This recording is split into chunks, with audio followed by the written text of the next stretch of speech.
And welcome to Time About the Movies. Today we are taking a look at the two films that make up June 1st, 2012. We're kind of not doing an intro this time around because we can get through these movies pretty quickly, and yeah, I'm still kind of a little under the weather here, so let's just get through it here. We can get through these pretty quickly. Let's talk about our first movie that we have here, Snow White and the Huntsman. Easily the better of the two Snow White movies that came out in 2012, no question about it. But and probably the better Snow White movie that came out in the last decade or so, the best live-action Snow White movie at least. But you have Princess Snow White, played by Kristen Stewart, who grows up in prison by her evil stepmother, the powerful sorceress Ravenna, played by Charlize Theron.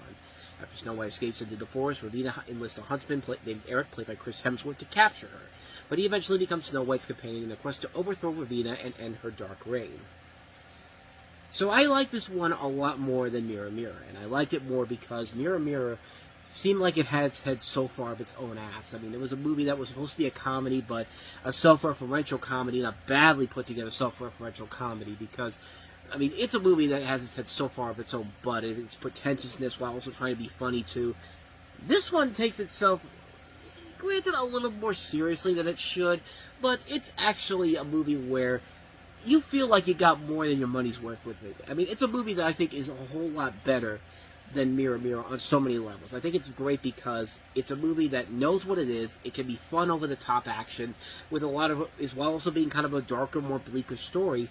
And the visual efforts of the movie work pretty well to the film's advantage. The music overall is really good by James Newton Howard. The casting overall is really good. Kristen Stewart, I thought, was actually really good as Snow White in this. You know, another one of those movies that makes you realize, yeah, Twilight was really bringing a lot of these actors down, because Kristen Stewart was really good in this film. And you really do like Charlize Theron playing the bad guy in this. She actually was a ton of fun in here. Chris Hemsworth's very good in here playing Eric, the huntsman. And there is a lot of fun elements to it. It's a very fun movie. It's a movie that works because it isn't just doing the same story of Snow White and the Seven Dwarfs all over again. It's taking chances with it, and it works very well to the film's advantages. And it helps that you got some talented writers on board here. Evan Dougherty, you have John Lee Hancock, who gave us The Blind Side, Hossein Amini, who gave us Drive. The director of this is Rupert Sanders, who I think this actually was his directorial debut, if I'm not mistaken. Yeah, it was his directorial debut, and it was actually the best thing he ever directed, because his next two movies were the infamous Ghost in the Shell, and more recently, the Crow remake. And those were great movies, right?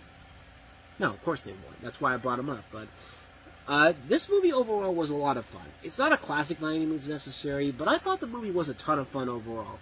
It delivered what Mirror Mirror didn't deliver on. It was over the top, but not in a way where it completely ruined the film. It works because it's just a fun film overall. It's a fun summer blockbuster movie mixed in with a classic fairy tale in Snow White. I think it's done very well. I think it's well put together. It's a very good film. But don't worry, folks. They will completely ruin it with the spin-off film that comes after this with the Huntsman Winter's War in 4 years' time. Yeah, they literally ruined this movie within a span of a spin-off movie. Not even a sequel, but a spin-off film, because Kristen Stewart didn't want to be involved in this, and so they brought in Hemsworth and Theron because they were the two things most people took note of in this, but you get the idea. Winter's War, not a great movie. We'll delve more into that in about 4 years' time, but Snow White and the Huntsman overall, I really enjoyed the hell out of it, So let's go ahead and move on to the other over-the-top fun film that came out this weekend, or at least that's what they want you to think it is, Piranha 3 Double D. I don't even know what I'm doing here, so I'm just going to go right to the clip. Get wild!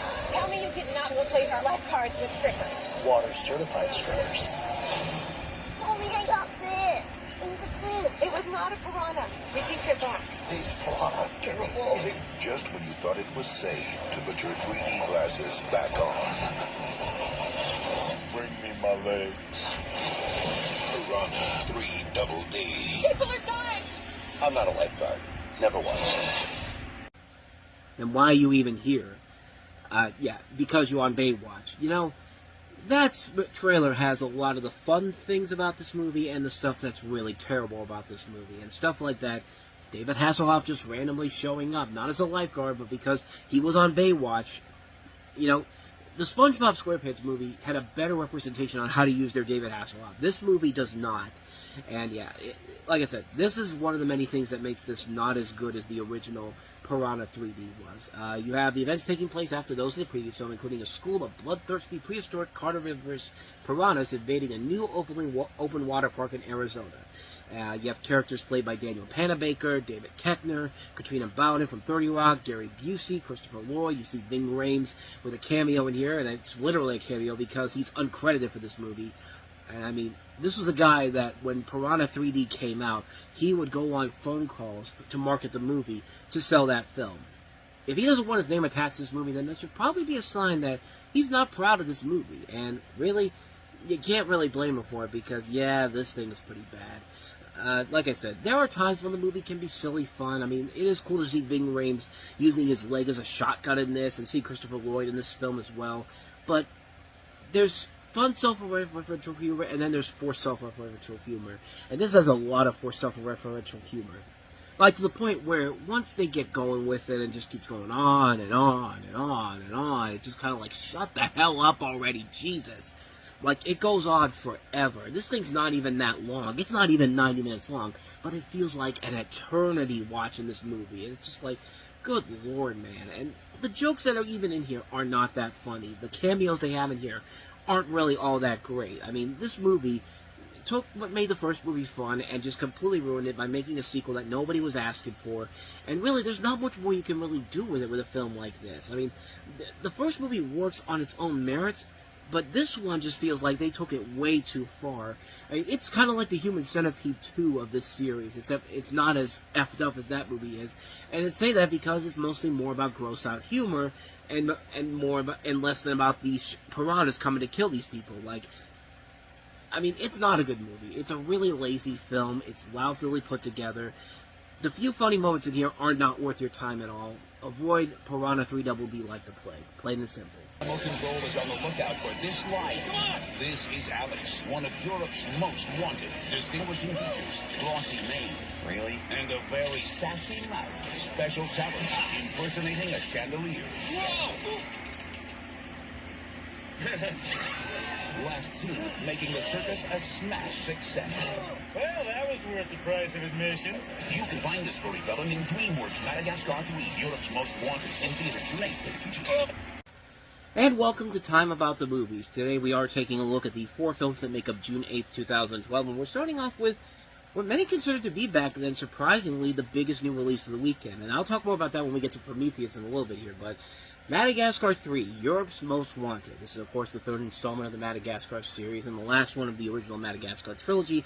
Of course, we have a spin-off movie that's coming out in 2014 that we'll get to later on, but in this movie, you have the return of Ben Stiller, Chris Rock, David Schwimmer, and Jada Pinkett Smith as the 4 main heroes, deciding to head to Monte Carlo to find the penguins and force them to take them back home to New York City.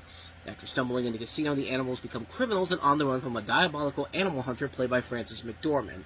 The animals make their escape by claiming to be circus animals and join a failing circus and eventually buying the deed to the circus themselves. And I gotta be honest with you, this one in particular really is the best of the Madagascar movies. Like I said before, these films do get better as they go along. The animation gets better, the storytelling gets better, the comedy gets better, and there's no exception that this is indeed the best. There's no doubt about it that this is indeed the best of the series. This is the one where the animation looks the most clearest of them all. The 3D overall is really good. The comedy bits are very well done. You know, the trailers for this have the big scene where, you know, Chris Rock's doing the whole polka dot circus thing, and it's just like, that's in there, and it's not as bad as you would think it would be. Because, like, I remember when this was coming out, and everyone thought the trailer for it was pretty good, and then Chris Rock shows up doing the da-da-da-da-da-da-da polka dot afro, like, thing. It's just like, and everyone was just kind of like, they were like Ben Stiller in the trailer. It's like, really? Like, they thought that was going to be the thing that was going to really kill this movie. And it's one scene out of a lot of really other good scenes in this movie. And there are a lot of really good scenes in this. A lot of great voice work all throughout this. You know, Frances McDormand's very good, funny as the villain of the movie. Bryan Cranston is a Russian tiger that's actually very well done. Jessica Chastain, she's really good in here playing this jaguar, who's also a love interest for Alex. Martin Short's a sea lion in here. And the great thing about the movie is that it's a relatively short film. It doesn't overstay its welcome. It's 85 minutes long. It's not even an hour and a half, but it knows when to call it quits. And it does a very good job of wrapping the story up from the beginning of the Madagascar series. There are some flaws to it. I didn't like the first 3 minutes because it's one of my least favorite cliches in movies, and that is the dream sequence. There's no reason to bring it up here, and it's never brought up in the film again. So what's the point of doing it? Just to kill time. And like I said, it's a short movie at 85 minutes. So you cut that out. Cut that 3 minutes out, and it's an 82-minute movie, so I guess they need to fill time up here. But there's no reason for that to be in there whatsoever. I also don't like the story overall is not the best in this. That's the one thing I'll give this movie its negative points to. It's the fact that there are cliches in here I don't like. The dream sequence is one. The other is the whole thing, the wire to be revealed.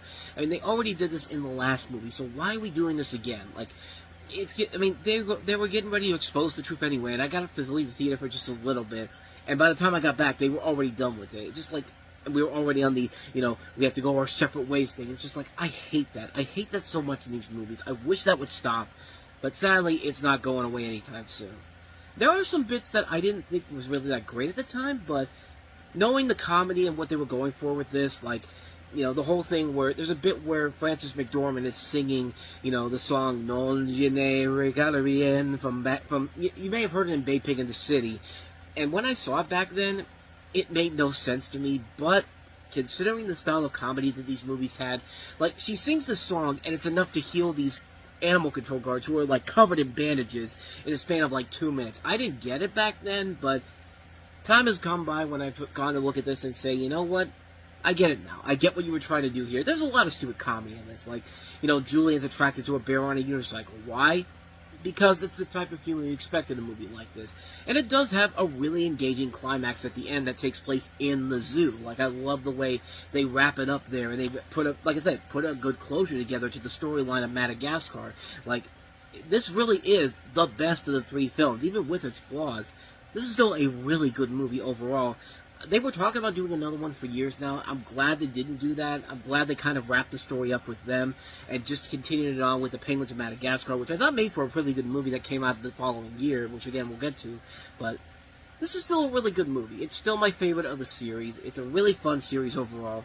I really enjoy the hell out of it. Madagascar 3, Europe's Most Wanted. Can't recommend it enough. I keep saying it comes out the next year, but no, Penguins of Madagascar came out in 2014, and we're still in 2012. So, when I said the next year for those times, just replace it with the next 2 years. How about that? So, let's go ahead and move on to the movie that everyone was really expecting to be the movie that was going to dominate the box office because the hype behind it was so big. But then you had to see the movie, and then you realize, Prometheus, it's complicated. We'll talk about it in just a second. The Prometheus has landed. These are ancient civilizations from all over the earth. And yet, this same pictogram was discovered at every one of them. It's a star map. Not a map. An invitation. From whom? We call them engineers. They like pills engineered.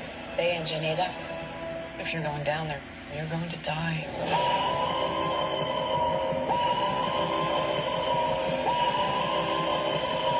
Take us home! If we don't stop them, there won't be any home to go back to!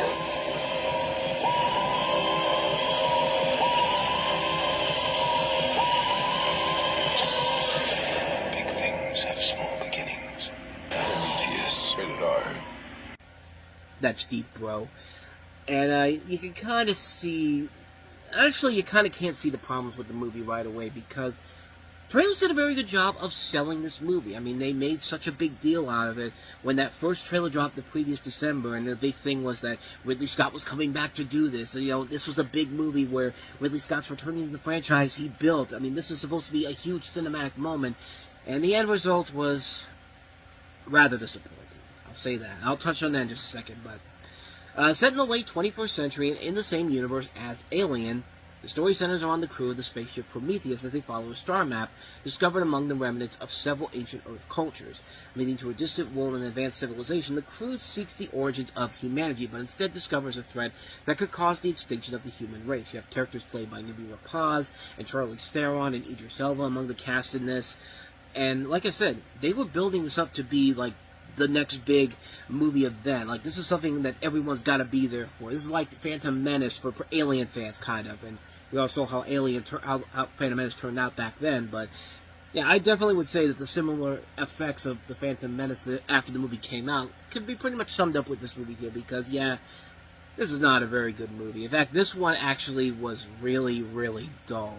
I didn't like it back then. I've tried going back and trying to give it another opportunity, and I just never really got into it. With a couple of scenes I'll touch on here, but yeah, this isn't the cinematic epic film that I think a lot of people were hoping for from the beginning. For one thing, the pacing is way too slow. The real action and the conflict of the movie doesn't get started until about 40 minutes in, and before then, it's moving way too slow to get going. Like Alien, the original, was so perfect at how it handled the slow pacing because you got attached to the characters. You wanted to see the characters going on this adventure and finding this area where they come across this alien in the original film. Even in Aliens, it starts off slow.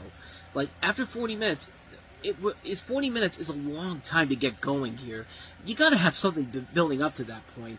And once it does get to that 40-minute mark, the film does start to pick up pretty fast. But another thing that really kind of bothered me about this movie is that for a movie that's supposed to be from the master of the Alien franchise, the man who put it together in the long run, this really does feel like an Alien clone, man. Like, the characters in this movie were just so poorly written stereotypes of people we've seen done in movies before. You can easily pick out which ones are going to die and when it's going to happen, and then you get some good characters in here that we'll touch on in a little bit as well. And I hated how they desperately sequel baited the movie towards the end. Like, a good film like this should not be forcing a tease for the sequel in the last 5 minutes of the movie. If you're going to do it, be clever about it and not do the same cliche scenario that we've seen done in other versions before. And another thing that really bugged me about the movie is that it's so predictable, man. Like I said before, kind of like what I said about the characters. You can predict who's going to get into axed off. You can predict every single thing that's going to happen in this movie. I could easily tell what was going to happen. You know, we've had other movies this year, like The Hunger Games and The Avengers, that didn't do that. They were clever enough to let the film go on and not give you an indication of what's going to happen. And those movies worked. This one did not. The biggest flaw of this film overall, and something that's been bugging me ever since I saw it and made me realize maybe Ridley Scott isn't the same director that most people make him out to be, because this film felt way too self-congratulatory about itself. Like it was already giving itself a round of applause or already talking about how it's the greatest movie ever before we even got to see it. I mean, like the people behind the scenes were giving themselves this praise for what they had done before they went to work. And it's like they were going to be praised because, oh, Ridley Scott's back in here. We got Damon Lindelof, the writer of Lost, penning the script. You know, we had a hit on our hands before we even did anything. And that really bugs me with a movie like this. With a film like this, a Prometheus, an Aliens prequel with Ridley Scott coming back on board. It should not be so far up its own ass and pretentious about what it's doing before the film even starts. Like, that thing really kind of bugged me throughout watching this movie, and it's been bugging me ever since I saw the film. Now, does that make the movie bad? Not really. There are a few good things I like about it. I do like the visual style of it. I think the visuals are very gorgeous to look at, and seeing it on a big screen, you see where that money is put into.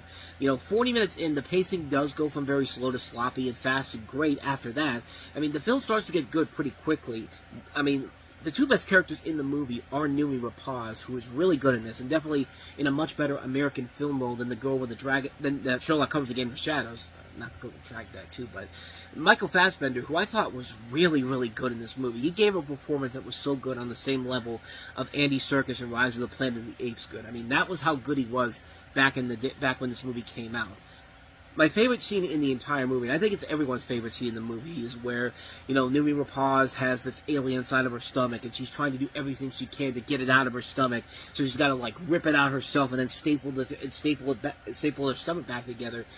That was the one moment in the movie where I was just like, the tension here is really good. You feel the effects of what this woman is going through, and you're just along for the ride with it, man. That was my favorite scene in the entire movie, before the film eventually falls off a cliff when they reveal a big twist. It's just kind of like, you gotta be kidding me. Why are we even doing this? Like, what was the whole point of this whole thing if the main element of it is not dead, but is still very much alive and has been lying on the ship? Like, how do you even know? Like, how do you even figure it out that how do you even, what am I trying to say here? How do you even, give me 1 second.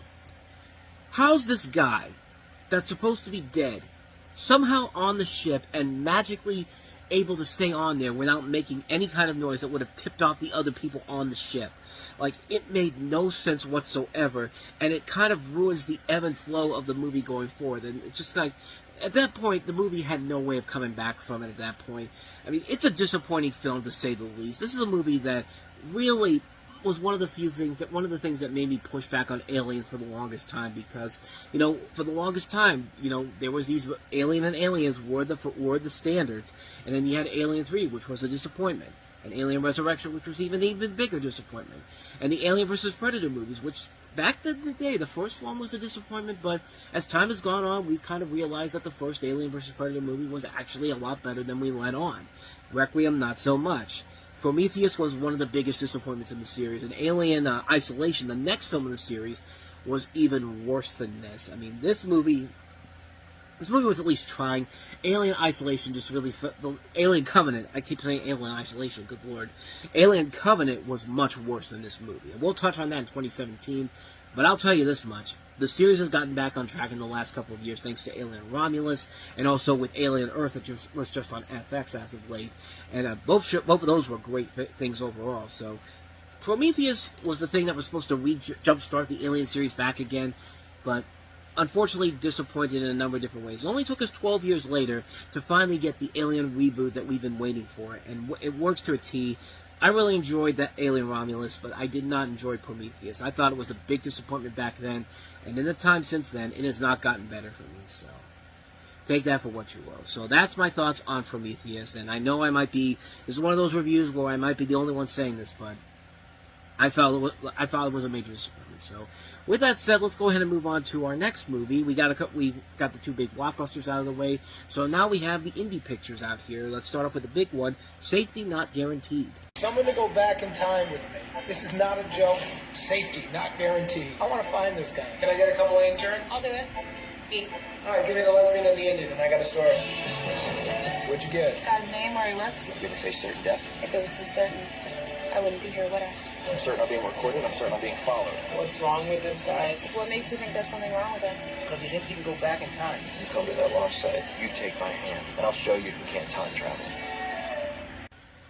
I mean, who wouldn't go on an adventure like that when they see a thing that literally says, someone to go back in time with, this is not a joke, you'll get paid when we get back, must bring your own weapons, safety not guaranteed.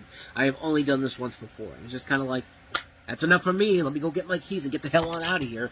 But, no. Safety not guaranteed. This is notable because this is actually the directorial debut of one Colin Trevorrow, who, of course, would later follow this up with his biggest success to date, and that is Jurassic World, which I think is a good movie. The next movie he did, The Book of Henry, not so much, but Jurassic World Dominion I didn't think was as bad as people made it out to be, but in this movie you have Darius, who's a young intern at a Seattle-based magazine who jumps at the chance to investigate the author of a classified ad seeking someone to travel back in time with. Along with Jeff the staff writer and Arnu, a fellow intern, the three go on a road trip to a coastal town, while Jeff just wants to chase after his high school crush, and now wants some kind of life experience. Darius spends her time with Kenneth, a man who believes that he's built a time machine, Kenneth being played by Mark Duplass, and Darius is played by Aubrey Plaza. The closer they become and the more they understand each other, the less clear it becomes if Kenneth is just crazy, or if he's actually going to succeed traveling back in time. And yeah, it's a very kooky film, and it's a film that works to Colin Trevorrow's advantages. It's a movie where it is a very well-done film. It's a film that is very surprisingly effective. This is written by Derek Connolly, who, of course, went on to write the Jurassic World movies with Trevorrow. And you got a great cast. It also includes Karen Sadi, one of his roles that he did before Deadpool, Marilyn Ryshka from 24, Kristen Bell, Jeff Garlin. A good cast overall in here, a really good concept overall, and a great chance to see a lot of people that you really liked on TV showing what they can do as actors. Like I said, Jake Johnson, Mark Duplass, Aubrey Plaza, a lot of really good people in here. And it's a film that is the very definition of an independent, short-budget, low-budgeted movie that actually has a lot of heart and charm to it. It's not about it's not about actually going on this journey to find out if this guy is serious about this ad. It's about the journey you're taking to get to that point, and I think it works very well. It's a great character study, it's a great comedy, it's a great drama. It's a well-put-together movie. It's a film that is very good on all levels. I really enjoyed the hell out of it. Safety not guaranteed. You're guaranteed to like this movie, though. I do recommend it indeed. So, let's go ahead and take a look at our last movie that we have here this week, and that is Greta Gerwig in Lola Versus. Let me be your whole. Let me be your whole one. It was taken. I'm constantly obsessing about everything, food, boys. I'm so messed up right now. Off the face! Remember how much I loved Cinderella? It's a classic. It's what messes little girls up. We all get obsessed with shoes. I mean, that's one way you could probably take Cinderella, but Lola Versus. This is Greta Gerwig in one of her first big movies following her success with Frances Ha. And I'm trying to get a plot synopsis here so I can read it off to you, but here it is. Dumped by her boyfriend just 3 weeks before their wedding, Lola, played by Gerwig, enlists her close friend, played by Zoe Lister-Jones, who actually co-wrote the script for this, on a series of adventures she hopes will help her come to terms with approaching 30 as a single woman. And needless to say, as great as it is to see these actors in here, Greta Gerwig and Joel Kinnaman, Zoe Lister-Jones, and Bill Pullman and Deborah Winger, the movie itself isn't that great overall. This is a movie that feels like it's trying way too hard to be like Gerwig's other movie that she did, Frances Ha, which is a much better movie. It's a much better movie because there's a much better writer attached to it. It's not that this movie isn't trying. There's definitely elements where they are trying to do something that makes that's on the same level as something like a Frances Ha, but it's just not there with this movie. And as much as the actors overall are really doing their best to put it together in the end, it isn't worth it in the long run to say it's a movie you should definitely check out. And it's a bummer because, like I said, it's got a great cast to it. Greta Gerwig can usually be very entertaining regardless of whatever movie she's in. And I like Zoe Lister-Jones. She's somebody that I don't think gets as much attention as she deserves because she's been in a lot of really good stuff I've liked. But this one just didn't work overall. It's a major letdown overall. I was really kind of bummed that this one didn't work out so well, unfortunately. So that's all I got to say about that one. That's Lola Versus for you. This man spews out 3 things. Sex. I saw Stacey Jacks. Hateful music. And sex. Ladies and gentlemen, the icon of rock, the legendary Stacey Jacks.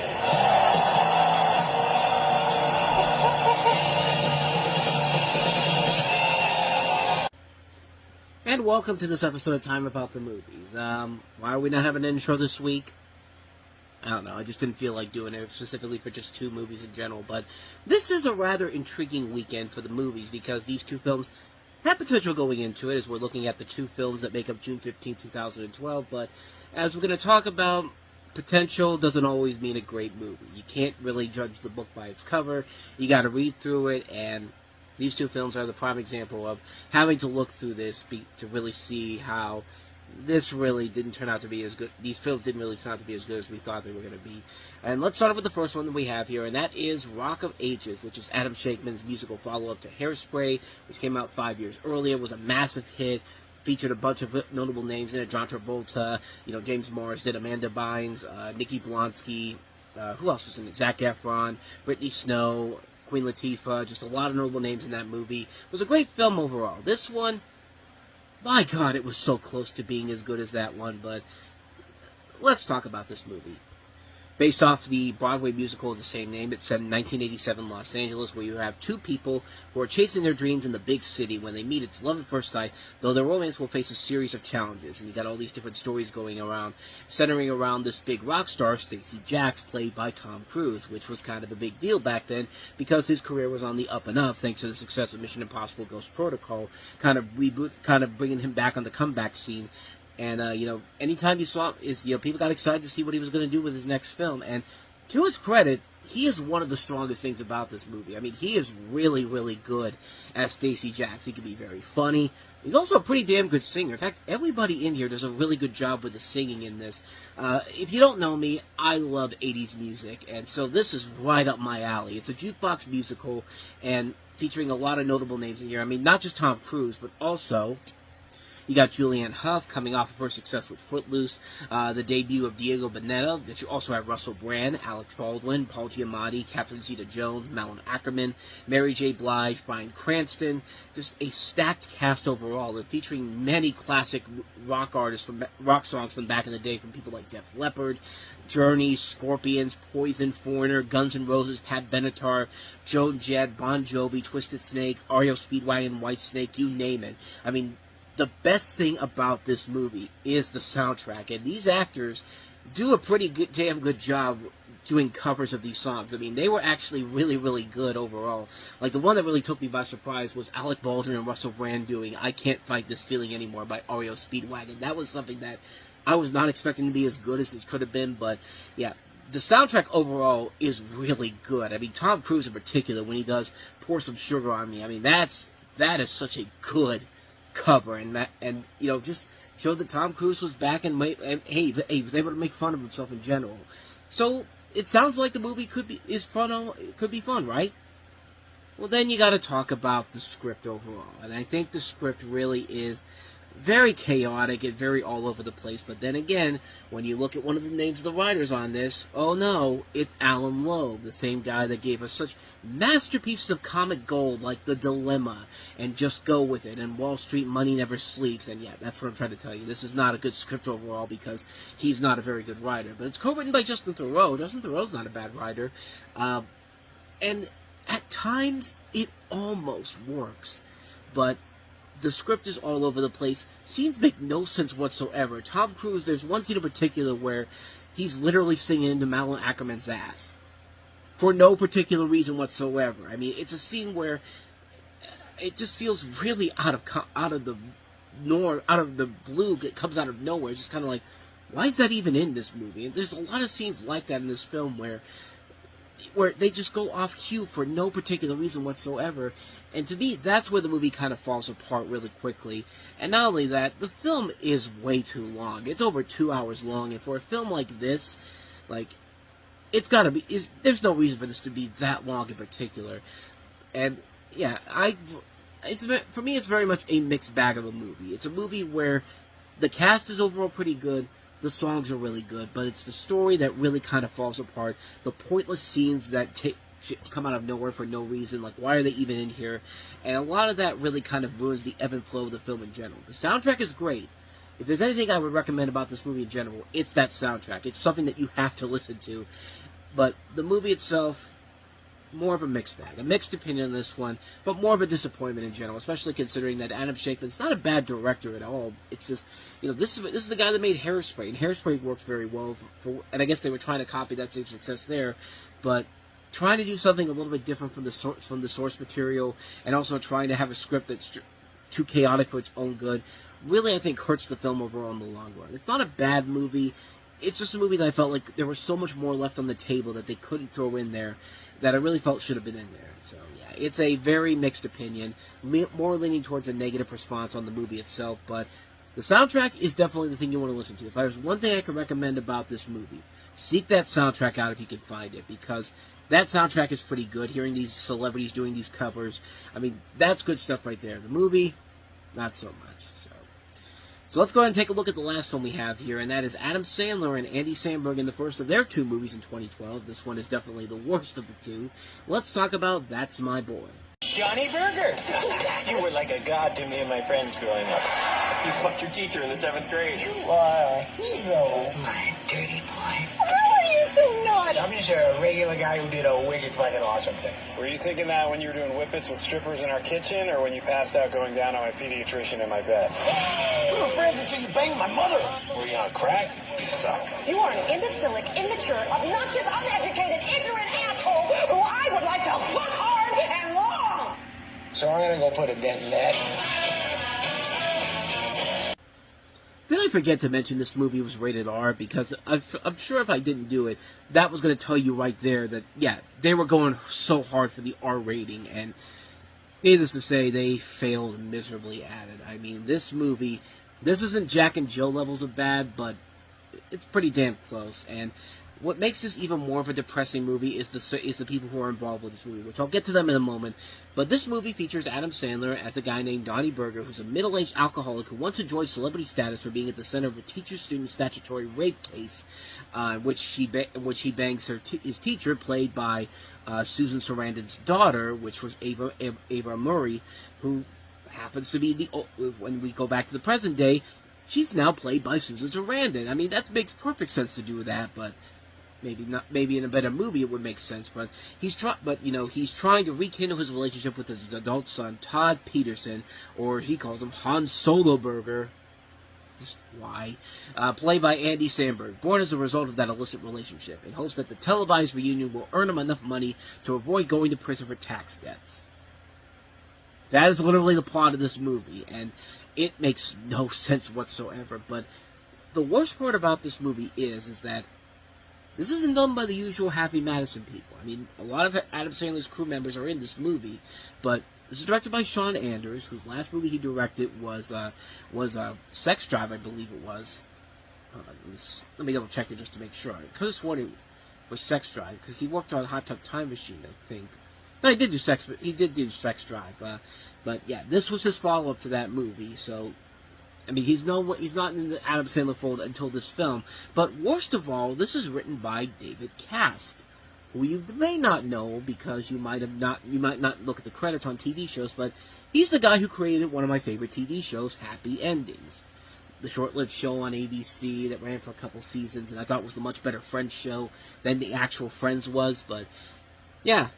David Cass, the writer of one of my favorite TV shows, and Sean Anders, the guy who made Sex Drive, made this movie. And it turns out this bad. I mean, my God, this movie was bad. And it's bad for the reasons that you think it is. It is trying way too hard to push for that R rating. It's trying way too hard to be too gross for its own good. The raunchy humor here is just forced on so many levels.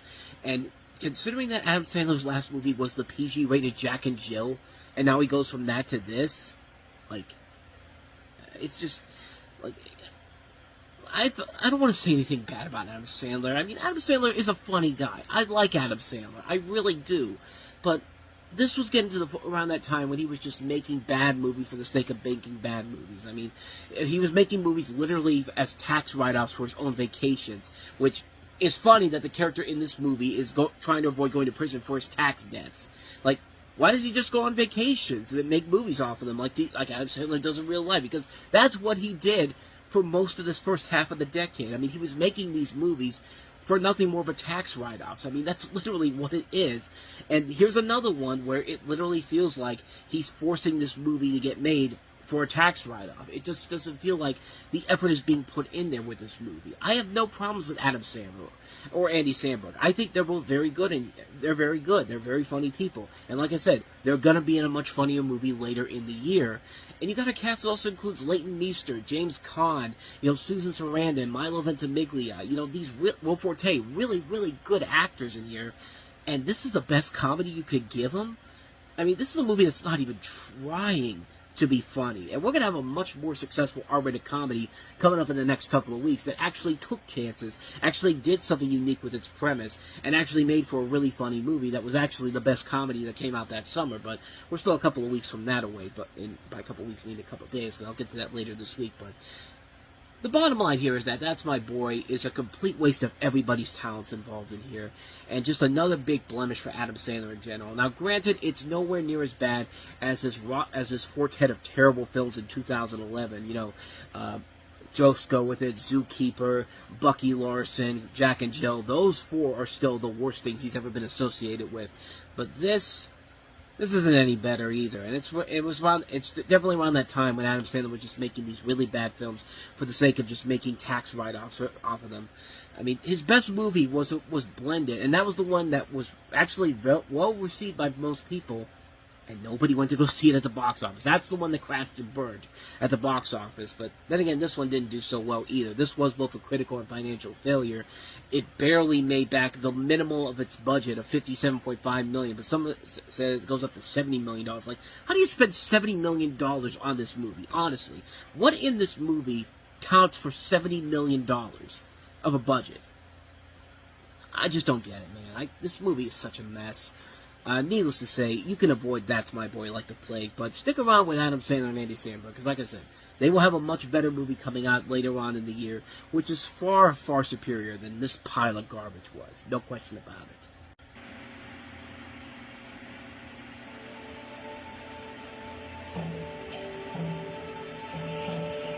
The ancients spoke of it. It is the heart of this fierce land.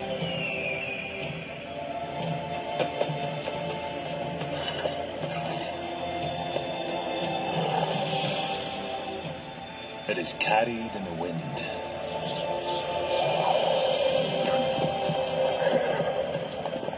Born of our legends. And when we are put to the test, it is the one thing we must always be.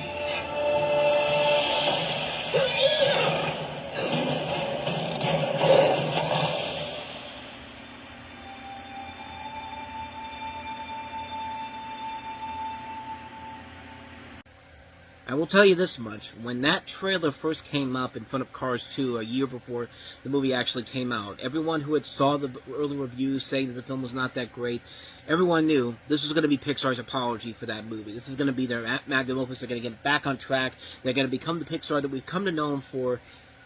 And sort of, but not really. I'll touch on it in just a second here. Welcome to Time About the Movies. Today we are taking a look at the 4 films that make up June 22nd, 2012, and we are starting off with Disney and Pixar's Brave. Set in Scotland in a rugged and mythical time, Brave features Merida, played by Kelly MacDonald, who you may know from Trainspotting and also Choke, who's an aspiring archer and an impetuous daughter of royalty. Merida makes a reckless choice and unleashes unintended peril and forces her to spring into action to set things right. And yeah, like I said, this is the complete opposite of what Cars 2 was. Great visuals, a story that's good, not great. I'll get into that in just a second. Some good, smart humor, some really solid animation, like I said, and it's a much more enjoyable experience than a movie like Cars 2 was. But let's get to the biggest flaw in the movie, and that is the story. The biggest flaw of the movie is that because the trailers don't really give you an indication of what the story is about. Essentially, Merida basically turns her mother into a bear. Gee, does that sound familiar from a Disney animated movie that came out 9 years prior? That they were really pushing hard to be the next big hit, and it really wasn't? Yeah, it's Brother Bear all over again, which it turns out, one of the writers of that movie, Brenda Chapman, is one of the people that worked on this movie. Like, we're really taking Brother Bear out into this. Like, they are trying so hard to make this into a successful movie that they have to put it in a Pixar movie. Like, I mean, it doesn't make any sense whatsoever why they couldn't have just gone with a simple an original concept for a storyline here. And I get it. You know, Pixar, this is not the first time they've taken from other movies. Like, Cars is reminiscent of Doc Hollywood. Bug's Life is reminiscent of Three Amigos. I mean, half the Pixar movies are the formula from Toy Story. But here, like, this one just feels like it's out in the open, and they're not even trying to hide it.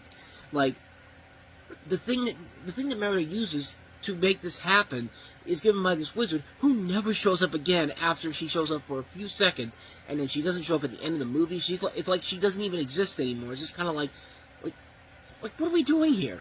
Like, why are we doing this? Like, it doesn't make any sense whatsoever.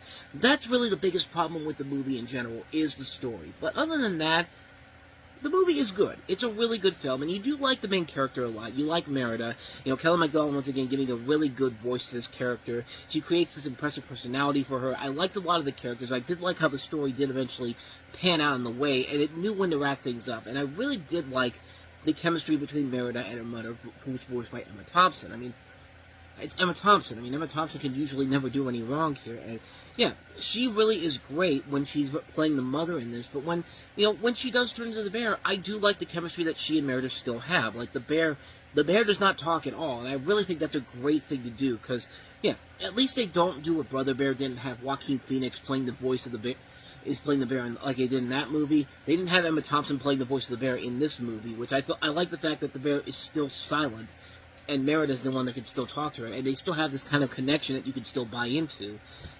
I mean, yeah, this movie, I like it. I still think it's a good movie. Do I think it's one of Pixar's best movies? No, but I will gladly take this over Cars 2 any day of the week. And I will certainly tell you this. This did not deserve to win Best Animated Feature at the Oscars that year. Wreck-It Ralph should have won it. And, everyone thought Wreck-It Ralph was going to win it, and then all of a sudden Brave ended up being the winner of it, which I still don't get why that was the case. Like, Wreck-It Ralph is a much better movie than Brave is, but, Brave is a good movie. It's not a great movie. It's not one of Pixar's best movies, but it at least got them back on track after Cars 2 was such a flop for them in general. And it did sort of lead them back to some prominence in the years to come, because we got Monsters University after this, and of course Inside Out, and then they kind of faded back down with A Good Dinosaur. But we'll get to those as we go along over the next 3 years. So yeah, take that for what you will. But with all that said, that is my thoughts on Brave. Good movie, not a great movie. Not one of Pixar's best films. So let's go ahead and move on to our next movie, and that is Abraham Lincoln, Vampire Hunter. History prefers legends to men. It remembers the battle. It forgets the blood. However, history remembers me before I was a president. It shall only remember a fraction of the truth.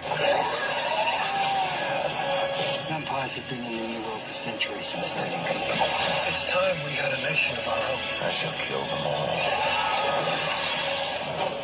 This film is not yet rated. So this is, of course, based off of the graphic novel that came out a couple years before it, and was really, really one of the most impressive novels I had ever read.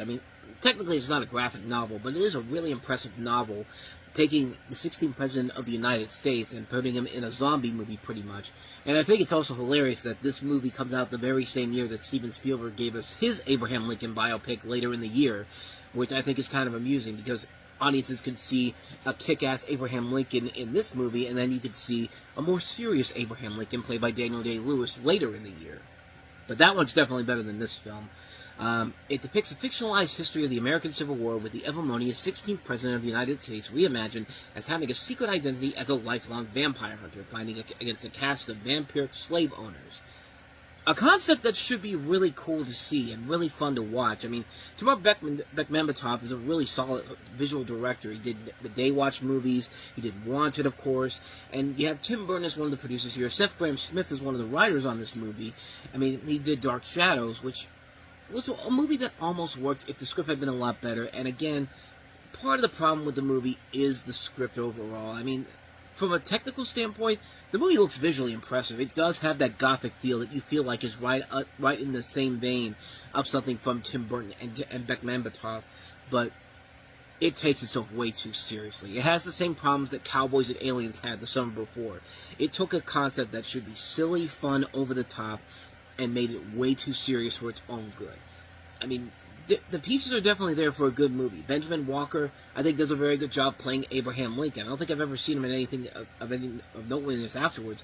But you also have a cast that includes Dominic Cooper, Anthony Mackie, Mary Elizabeth Winstead, Rufus Sewell, Martin Soskas. There's a solid cast overall here, and a good idea, but the movie takes itself way too seriously. And, a concept like this should not be taken this seriously at all.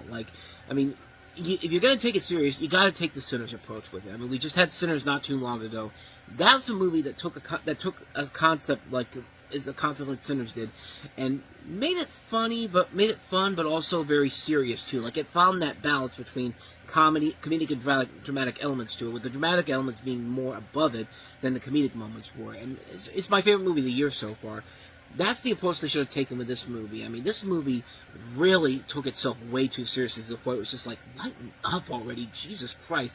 Do you know what movie you're in? You're literally in a movie called Abraham Lincoln, Vampire Hunter. This should not be that hard to screw up, and yet somehow they did it with this movie. They took it way too seriously, and it ruined kind of the ebb and flow of the film that could have been something really, really special, and it just wasn't there with this one, and I was really let down by it. I think a lot of people really were let down by it overall. It wasn't a big hit when it came out, and it's kind of hard not to see why when you really look at the finished project overall. A good concept, based off of a really good novel, but execution was just not there, unfortunately. So yeah, that's my thoughts on Abraham Lincoln, Vampire Hunter. So let's go ahead and move on to the best overall movie of the week, and really one of my favorite underrated comedies of the last 25 years. This movie is so much better than the trailer I'm about to show you actually makes it out to be. Let's talk about Seeking a Friend for the End of the World. Mankind has failed. Asteroid expect to collide with Earth. Val showed us how to love. I regret my entire life. Dear John showed us how to hope. This film will show us how to live until an asteroid destroys the Earth. What? What? This is the Titanic. A lot of guns and a lot of potato chips. Get a friend for the end of the world. Rated R starts Friday.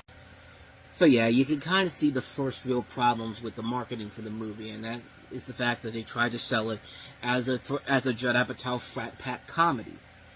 This is not that type of a movie, and it's made by people who have not been associated with that type of a comedy before. This is directed by Lorraine Scafaria, who also would later go on to direct Hustlers at the end of the decade. Two really solid films from this director. This is actually her directorial debut. The premise of the movie is that you have Steve Carell and Keira Knightley leading this all-star cast in this film about, the world is coming to an end because an asteroid's about to wipe out all of Earth, and they're reacting in their own unique ways to the announcement that this asteroid is going to hit the Earth. He wants to return to his first love. She just wants to get back to her family, and the unlikely comparisons respective journeys converge, the outlooks, if not the worlds, brighten in surprising and hilarious ways. And, this is a movie where it really does show you what Steve Carell's capabilities are of an actor as a whole. I mean, the guy's a great comedic actor, don't get me wrong, but he's never had that real he's very rarely at this point in time had an opportunity to show what he could do as a dramatic actor. I've been very impressed with the film choices that he's taken since leaving The Office. He could have gone down the Will Ferrell route, where he just did more comedic roles, but he's been doing more dramedy since he left The Office a year earlier. And that's pretty cool that he stepped out of his norm to become one of the more prolific actors of the time, and he still is very much a likable actor even to this very day. I was really impressed by how much I really enjoyed the hell out of this movie. I was hoping for something good, but I got way more than I expected from it. And it's a movie that reminds me a lot of The Big Year from the previous year. A movie that you don't really go into it expecting a whole lot. And again, bad marketing kind of hurt it in the long run. But in the end, when you actually watch the movie, you get a whole lot more out of it than you were expecting. And it turns out to be this incredible film. What makes this work is that the story and plot are very well done and fairly constructed to a T. There's a great mix between comedy and drama, and it fits in the film to make it make sense. No point in the film that feels like it's out of the norm or doesn't feel like it should be there. Everything feels authentic in every way, shape, or form. Carell and Keira Knightley are great in this. This is probably their best performance that I've seen from them at that point in time, especially from Carell, who was getting more opportunities to do more dramatic roles. I mean, yeah, he did stuff like Little Miss Sunshine before this, but, this is him taking on kind of a more serious role in general. But this worked very well for him. He has great chemistry with Keira Knightley. The cast overall is really great. You got a lot of, they make a big deal out of the fact that you see Rob Corddry and Patton Oswalt, like they're part of the story. They only show up in about the first 5 minutes of the movie, and then they're gone. Like, the movie features a whole bunch of notable people in here. You see Melanie Lynskey from 2.5 Men, Connie Britton from Friday Night Lights, Derek Luke, Martin Sheen, Amy Schumer, one of her early film roles. You get William Peterson, Gillian Jacobs, T.J. Miller, Nancy Carell, Steve Carell's wife, Martin Sheen, like I said before. I mean, this is a really stacked cast of really talented people in here. And the dark comedy elements actually worked really well as the crazy things people were doing. From, you see people going insane to newscasters saying fuck on national television. You got that scene where they're going to the Frenzies restaurant where everybody's giving up, they're doing like all these sexually suggestive things.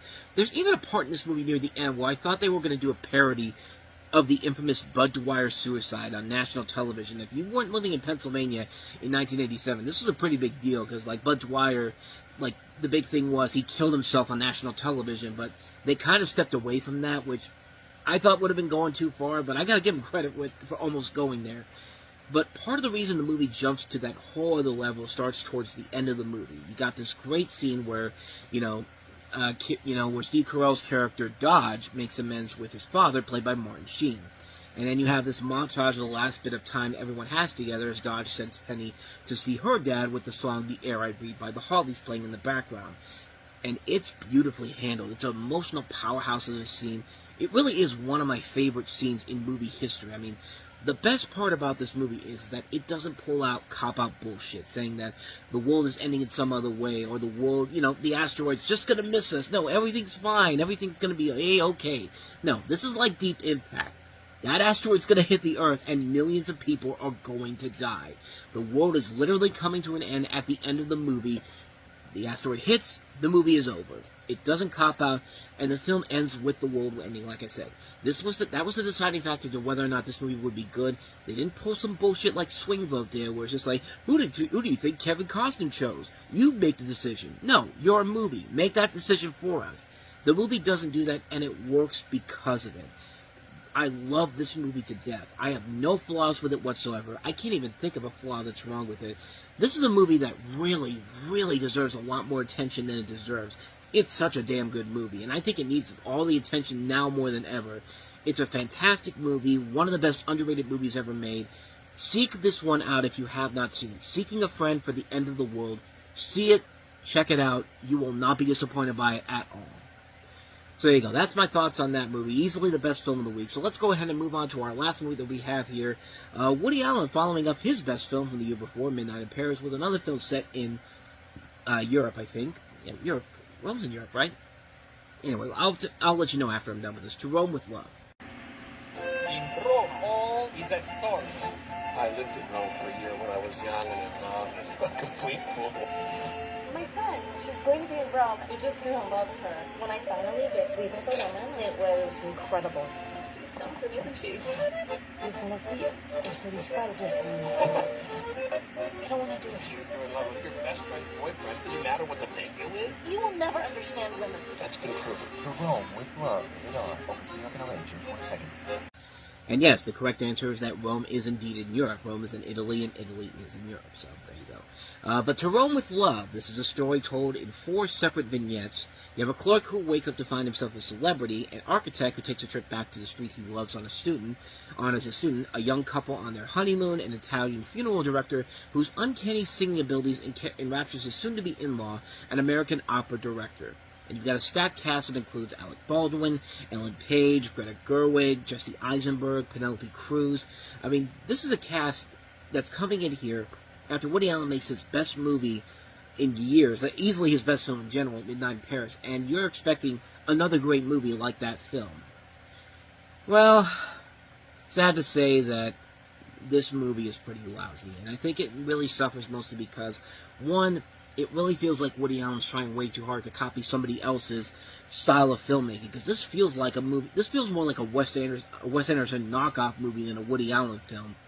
It also doesn't help that a lot of the good talent in here can't really save the film in general. Yeah, you got nice shots of Rome in general and some good stories to tell, but they just aren't there. And I really felt like Woody Allen saw how successful Midnight in Paris was and said, I want to make another movie like that, and I want to do it this time in Rome.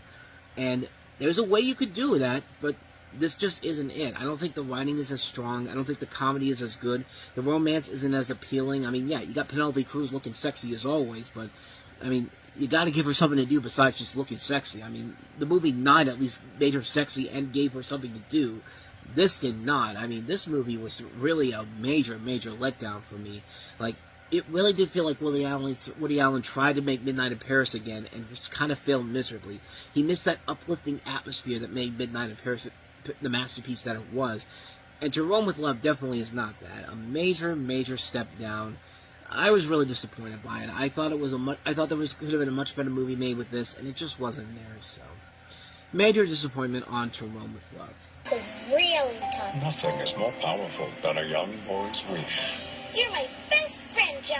But eventually, everyone grows up. How great is this? The 4 of us out to dinner. I'm always fascinated to meet Ted's girlfriend. What do you mean, girlfriends? Oh, whoa! From the creator of Family Guy.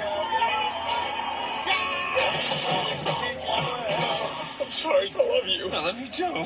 Ted. Down here. Not looking up your towel, not looking at your funny business. Rated R. And welcome to Time About the Movies. Today we are taking a look at the 6 films that make up June 29th, 2012. And we start off, of course, with the biggest of the new releases, one of the big comedy hit of the summer, and that is, of course, Ted. In the movie, as you see from the little commercial there, you have a young kid named John who makes a Christmas miracle happen by bringing his one and only friend to life, a teddy bear.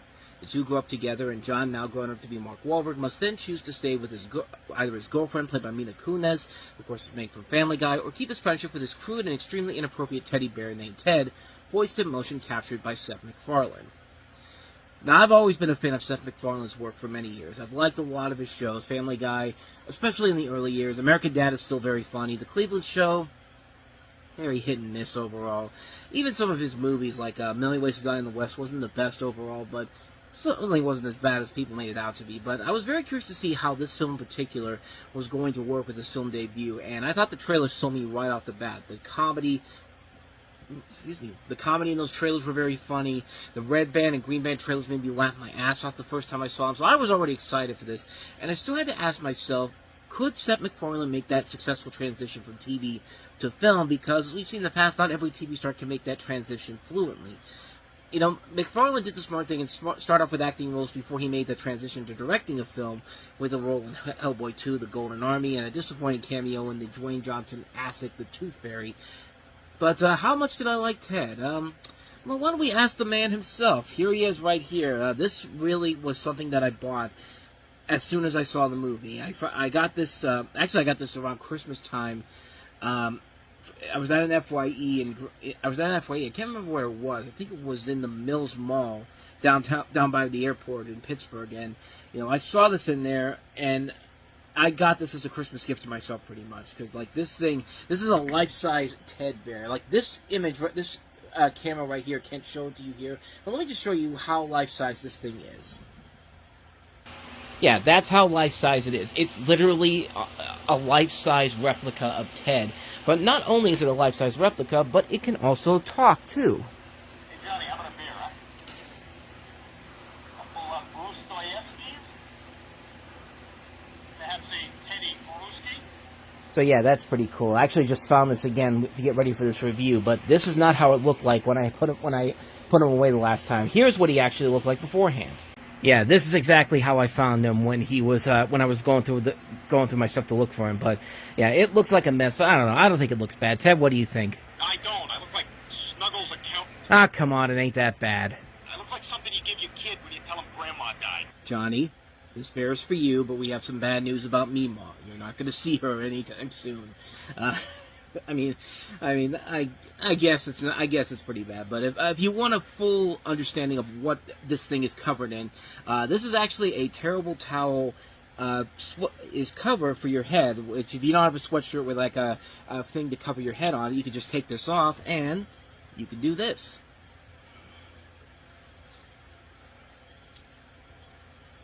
See? Look at that. If you don't have a sweatshirt with a hoodie on, with a hood on it, you can just do that. And then, of course, what's the cape? My old baby blanket. I still have this from when I was a baby about 36 years ago. That's held up pretty well over time when you really think about it, since it's been 36 years. But I keep this over Ted, mostly to protect it and all that. But yeah, this is my baby blanket from when I was little. But yeah, as you can tell, I am a fan of Ted. I love this character, and I have many copies of the movie on DVD, Blu-ray, 4K, you name it. How can I say no to this little guy right here? Honestly, how can I say no to this little guy right here? Because, yeah, this movie was a ton of fun. This was a laugh-out-loud comedy with Seth MacFarlane nailing it, delivering the film's best moments as this main character. He makes this guy very likable, and about halfway through, you look at Ted as a regular person and not just a teddy bear. MacFarlane, you know, he shows off that acting ability and proves that he's able to branch out in some scenes and be more serious instead of his typical comedy styles. And yeah, you can see there's definitely shades of Peter Griffin when he talks, and he even says this line in the movie where he's just like, "Hey, I don't sound like Peter Griffin," where he kind of does, but I mean, I think it works very well. It works well to this character as a whole. In fact, I'm gonna let him sit right here for the rest of this review. Let's see if he drops his stick. There you go. He's actually fine. Now let's get him in a little bit more closer. There we go. He can cower over me as I give a review of his movie. But the movie overall does work very well. I like Mark Wahlberg and Mila Kunis. I thought they had some good chemistry together. I was kind of bummed that she didn't return for the sequel to Ted. But hey, Amanda Seyfried's been an excellent addition to that series in general with the second movie, which isn't as good as the first film, but we'll touch on that as we go along here. But it didn't feel long at all. It kind of knew when to stop and didn't feel padded out. It could have except for the end, I would say. I will say the ending does feel extremely padded out, and really, you could have taken the ending out of this movie, and you really would have had a good film after that. Which does lead into my flaws with the movie, because the biggest one is with Giovanni Ribisi, who plays kind of the sort of villain of the movie or something like that, where, you know, he was a kid that wanted the Ted wanted Ted to be his friend growing up, and, you know, didn't happen, so he's growing up to be Giovanni Ribisi. And I like Giovanni Ribisi, but his character really feels absolutely pointless and stupid. We've seen this character done before so many times in much funnier movies. I mean, he's a character that feels kind of pointless to the film overall. The other flaw with the film, as I said before, it does feel too padded out towards the end. You get a feeling that the movie's going to wrap up at one point, and then we've got another half hour to deal with here. In The Dark Knight, you made it work. I mean, you tricked us into thinking the movie was over, and then you added this hour of the film that added more conflict to it. But in this film, it's really pointless, and there really is no real conflict here. It just feels like they're adding a scene here so they can have a sort of conflict, and it just didn't work for me in the long run here. And despite those flaws, this is still an excellent movie. This is one of the funniest comedies I've seen of that decade. It's a great original concept that pays out very well. The cast is great. The laughs come at you every minute. This makes a smooth transition for Seth MacFarlane to the big screen.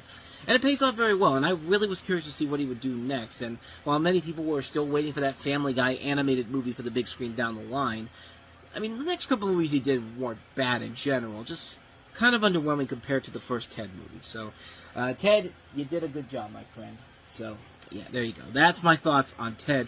So let me go ahead and put this back here, and while I do that, you take a look at a scene from our next movie, which is Magic Mike. Magic stripping, you often fill every woman's wildest fantasies. You are the husband that they never had. You are that dreamboat guy that never came along. You are the one-night stand that they get to have tonight with you on stage. I was hoping this was all joke. It's pretty funny.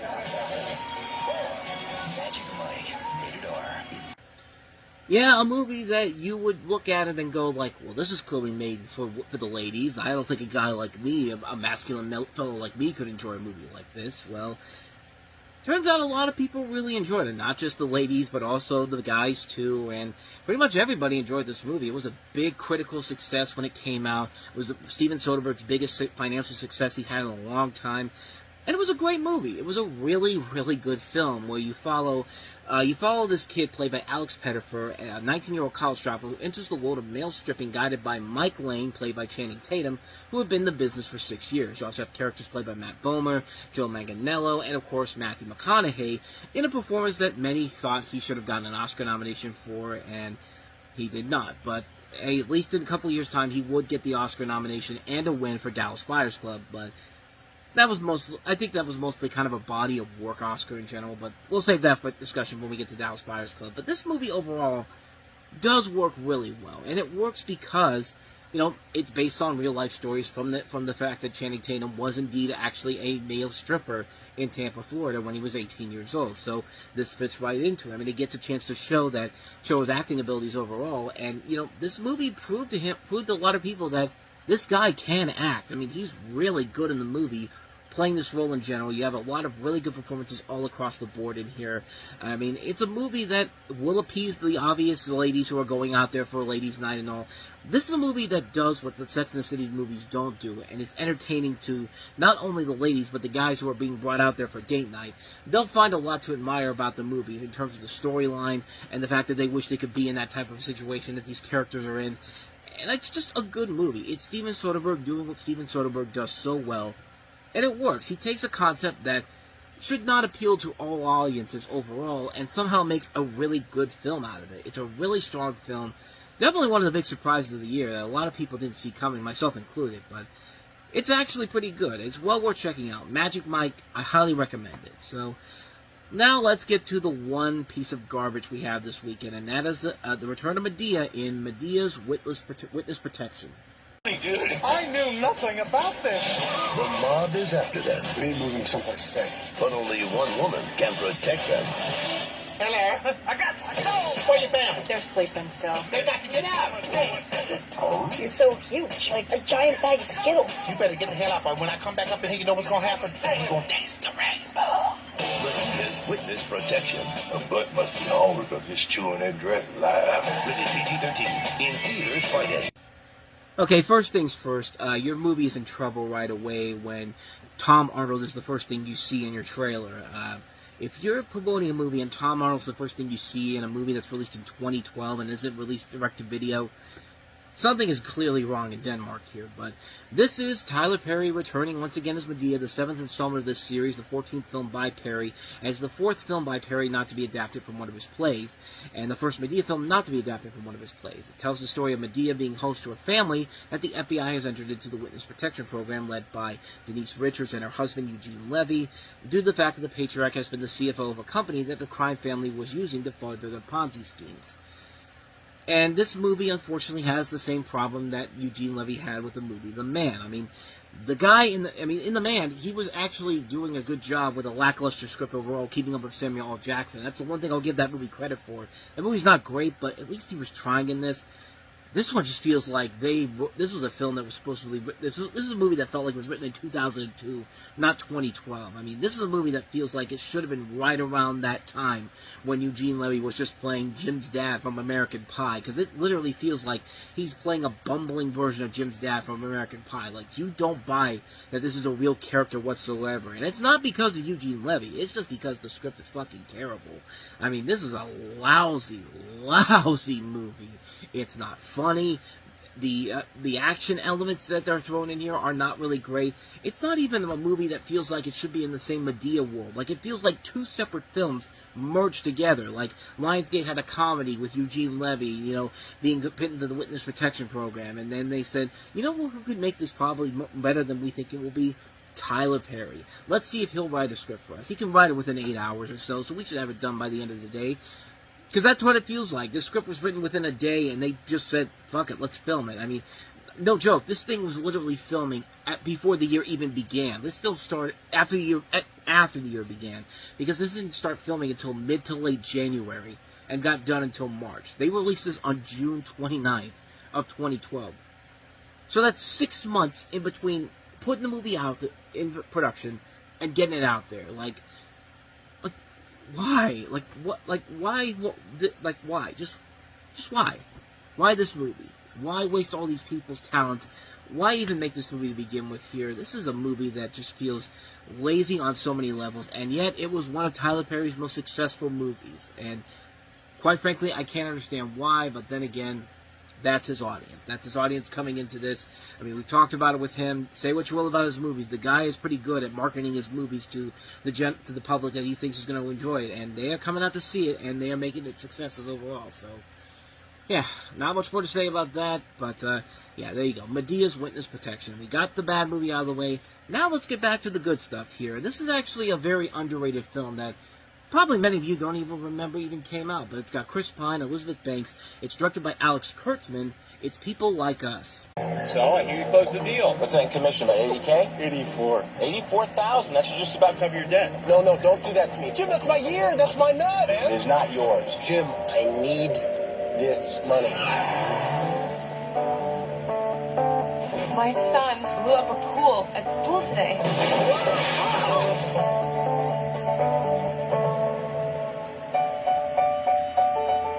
Sam, I'd like to talk to you about your father's estate. He left you this. Your shaving kit.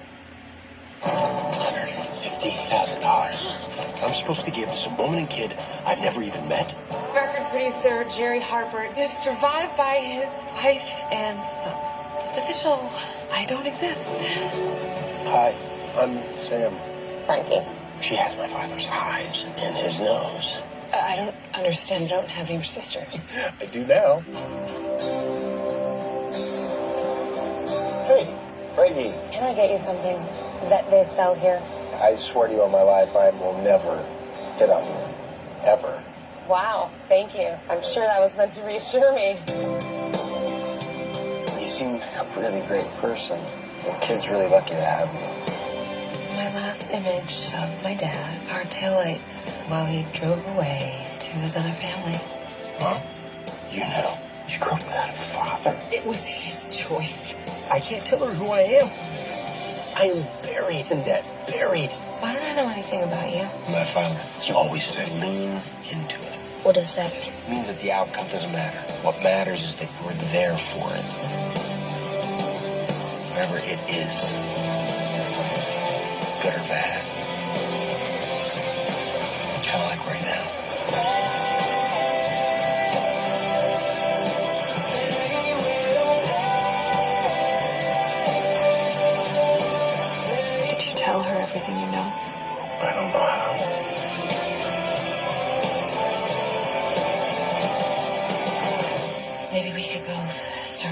going to be? Be people.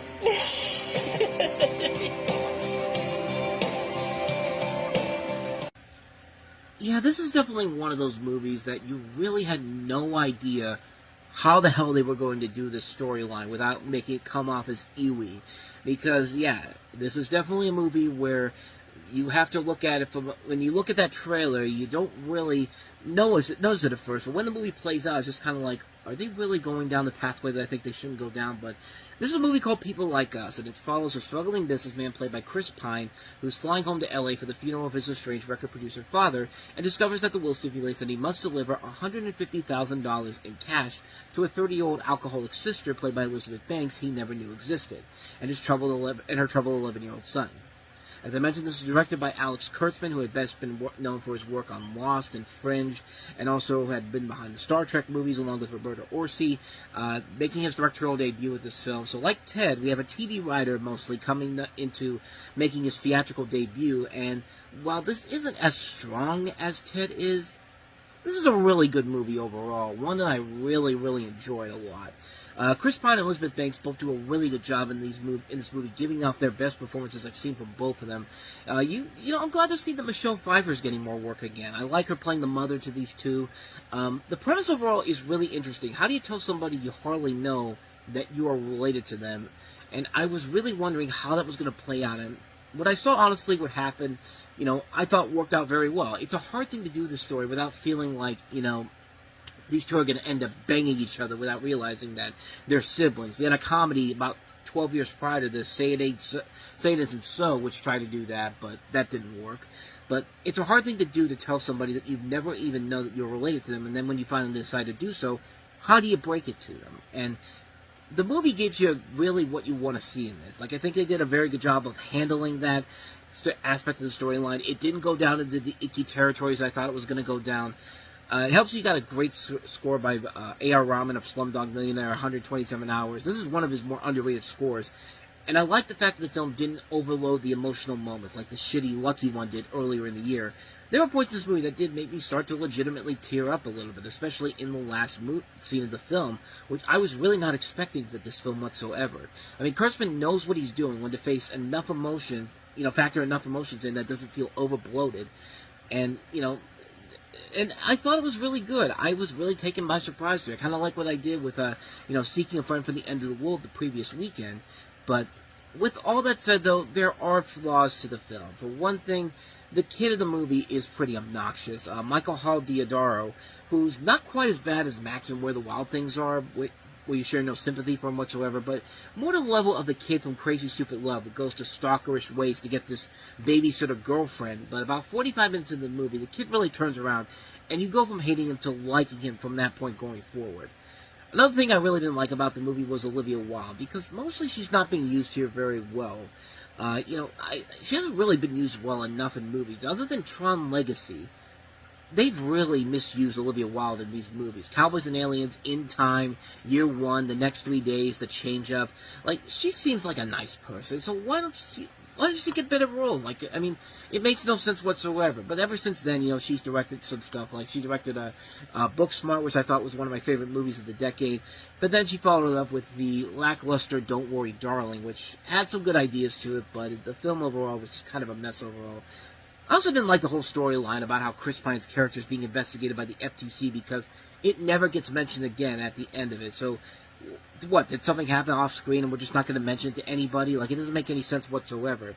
The biggest fault of the movie to me is that there's always points where the characters are always living the good life, and then 2 minutes later they're back to hating their lives. And that happens, like, way too much. It reminds me of, like, Wall Street Money Never Sleeps, where, everything's going Shia LaBeouf's way, and then minutes later, it's hell on earth for LaBeouf, and it gets so annoying so goddamn fast. And, what happens in here, it's not quite as bad as Wall Street Money Never Sleeps, but it's pretty bad overall on its own merits. But regardless, this is still a really good surprise that I did not see coming a mile away. I mean, it's a really good movie for Chris Pine. It's a great movie for Elizabeth Banks. I mean, this is a movie that is one of the big surprises of the year. One of the year's best movies. And one of those big surprises that's right up there with stuff like Haywire or Seeking a Friend for the End of the World. I mean, these movies that come out of nowhere and you're just like, wow, this was a really good movie that I'm surprised nobody really talks about.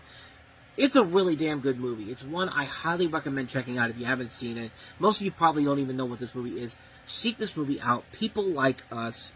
Fantastic, fantastic film. So let's get to some more fantastic movies with our next movie, and it's one of the big Oscar contenders for the year, and that is Beast of the Southern Wild. Discover the movie that's winning audiences over. Beast of the Southern Wild is a blast of sheer improbable joy. Guys, say I got you. I got you. Yeah. Newcomer Quvenzhané Wallis is simply amazing. Who the man? I'm the man. She's a miniature force of nature. I see that I'm a little piece of a big, big universe. Don't miss the most magical film of the year, Beasts of the Southern Wild. Rated PG-13 in select cities.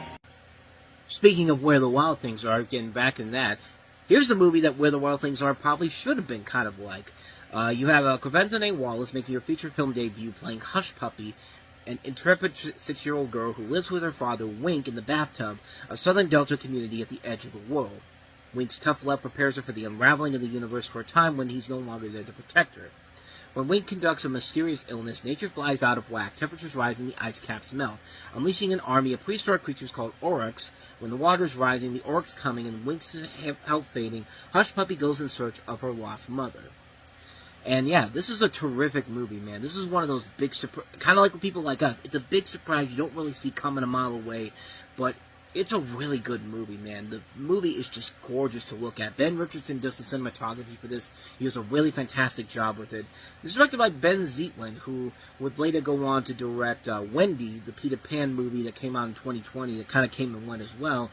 Wasn't as memorable as you would think it would be, but I mean, like I said, it didn't really come out to much fanfare overall, but it's still, this movie overall is really good, and it's benefiting from the great performance by Quvenzhané Wallis, who was only 9 years old when this movie came out. I mean, she became the youngest Best Actress nominee in history to be nominated for this role, and I haven't really seen her in much, since that little brief rise she had, because she was in this movie, she was then in 12 Years a Slave, and then she was in Annie, which I actually thought that Annie remake was really good. I think it's a lot better than people let on. I mean, it's a movie that was pretty shunned upon when it came out, but it's actually a really good movie that we'll eventually get to later on in this show, but ever since then, she's been laying low. She hasn't really done a whole lot. She's appeared on Blackish a couple of times, but mostly she's been kind of reduced to direct-to-DVD stuff, if I'm not mistaken. I can't remember if there was anything else after 2014 she was in, besides, like, direct-to-DVD stuff, because the last thing I saw her in was a direct-to-DVD movie that looked like with Mila Jovovich in it. And if your career has gone to that, though, we have to go with, where you went from being an Academy Award-winning actress at 9 to starring in movies with the plank of wood that's Mila Jovovich. I mean, something must have happened there. Like, I don't know what happened, but we need to see more of her in much better movies than stuff like that. But I digress. This is still a really good movie. It's a really entertaining film. It's a really fun, visually gorgeous-looking film to look at, with great performances all across the board. This is one of the best underrated little gems I've seen in a long, long time. Kind of came and went. I mean, it got all the Oscar nominations, and then it just kind of disappeared out of obscurity. And it's a shame, because it's a movie that deserves a lot more attention than it gets. I think it really is one of the big surprises of the year, easily. A fantastic film. Can't recommend this one enough. Beasts of the Southern Wild. So, with that said, let's go ahead and move on to the last movie we have here. Seth Rogen and Michelle Williams starring in Take the Waltz. Stevie. What? Just glad you're here. Yeah? Daniel, this is Louie. He's our neighbor. Welcome to the neighborhood. So you met my husband? He seems to love you very much. He does. And I love him. I feel like being out in the world with you. Can we spend the day together? Michelle Williams, Seth Rogen, Luke Kirby, and Sarah Silverman. Sam. Sometime. Soon. I guess. Take This Waltz, now on demand in theaters June 29th. I completely forgot that this was Sarah Pauli's follow-up to Away with Her, which is, of course, the movie with Julie Christie in, and, of course, Sarah Pauli would later go on to direct Women Talking, which won her the Oscar for Best Original Screenplay. Best Adapted Screenplay, I think, if I'm not mistaken, but in this movie, you have Margot, played by Michelle Williams, who's a 28-year-old freelancing writer who lives in Toronto's little Portugal neighborhood. As she struggles with and examines her feelings for Lou, played by Seth Rogen, her husband of 5 years, while exploring a new relationship with Daniel, played by Luke Kirby, an artist and rickshaw driver who lives across the street. And she also has Sarah Silverman as kind of her best friend in this movie. Also, thought there was another noteworthy name here, but I guess not, but this movie, not quite as good as Away With Her was, or even Women Talking, but it's still a very interesting movie overall, mostly to see comedic actors like Seth Rogen and Sarah Silverman doing kind of more dramatic roles in general here, getting a chance to do more outside of their norm, and the performances overall are really good, and the performances, I think, really carry the film overall. The story in general is kind of the weak link of the film. It's not really that great overall. It's kind of stuff we've seen done before, but it works because the actors are so game, and they can make it work overall. And I think Sarah Polley does a good job directing this film. She's very much an underrated director as a whole, and this is definitely a film that's well worth another look at, honestly. If you like Women Talking, you'll definitely like a movie like Take This Waltz, so not much more to say about that one. Let me actually get the title correct. Take This Waltz. I don't know if I said it correctly or not, but the movie is called Take This Waltz. It's worth checking out. Definitely see it.